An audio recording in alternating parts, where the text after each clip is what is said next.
మాజీ మంత్రి మాటల్లో ఊహించని మార్పు కనిపిస్తోంది. ఆయన మాటలు సొంత పార్టీ నేతల్ని షాక్కు గురిచేస్తున్నాయి.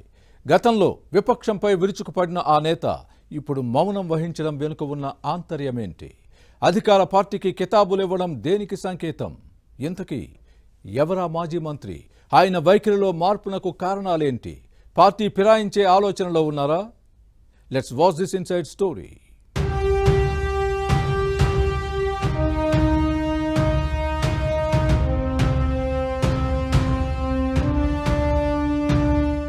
వైసీపీ పవర్లో ఉండగా ఓ వెలుగు వెలిగిన నేతలు పార్టీ పరాజయం తర్వాత ఇప్పుడు క్రమంగా కనుమరుగవుతున్నారు. విపక్షంపై విరుచుకుపడి అందరి దృష్టిని ఆకర్షించిన నేతల స్వరంలో మార్పు వస్తోంది. ఇలాంటి వారిలో మాజీ మంత్రి బొత్స సత్యనారాయణ ఒకరు.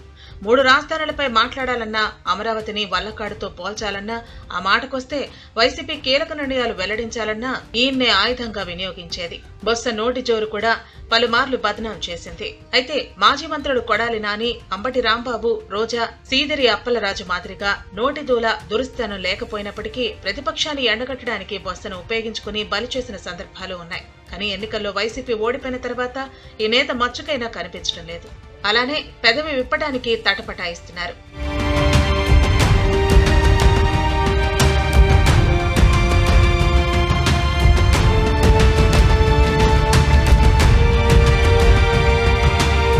రాష్ట్రంలో అధికారంలోకి వచ్చిన ఎన్డీఏ కూటమి సర్కార్ కార్యక్రమాలను విస్తృతం చేస్తోంది. ఎన్నికల హామీలను అమలు చేయడంతో పాటు ఫ్యాన్ పార్టీ పాలకుల అక్రమాలపై ఆరా తీస్తోంది. వైసీపీ కార్యాలయాల అక్రమ నిర్మాణం, వైస్ ఛాన్సలర్ల రాజీనామా, పోలవరం ప్రాజెక్టు పరిశీలన, పెన్షన్ల పెంపు వంటి కూటమి ప్రభుత్వ నిర్ణయాలపై మాజీ మంత్రి బొత్స చేసిన కామెంట్స్ విస్మయానికి గురిచేశాయి. ఈ మాటలంటున్నది సత్యబాబేనా అనిపించేలా చేశాయి.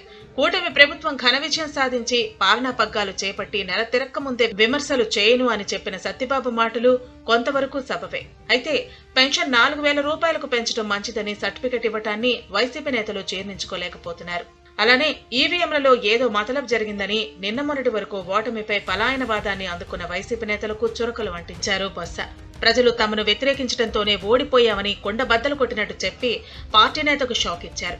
అలానే యూనివర్సిటీల వైస్ ఛాన్సలర్స్ రాజీనామా కోరే అధికారం పవర్లో ఉన్న పార్టీ హక్కు అన్న వాదాన్ని వినిపించారు. ప్రభుత్వ నిర్ణయాన్ని తప్పుపట్టకూడదని హితవు చెప్పారు. అంతటితో ఆగకుండా కూటమి ఇచ్చిన హామీలు అమలయ్యేలా అధికార పార్టీకి మరింత శక్తి రావాలని కోరుకున్నారు. వైసీపీ అధికారంలో ఉండగా చంద్రబాబుతో పాటు పవన్ కళ్యాణ్ ను తమ పార్టీ నేతలు ఎవరు ఎంత ఎక్కువగా తిడితే అంత ఎక్కువ అవకాశాలు కల్పించడం జగన్ నైజంగా మారిన దశలో కూడా బొత్స తనదైన వైఖరిని ప్రదర్శించేవారు.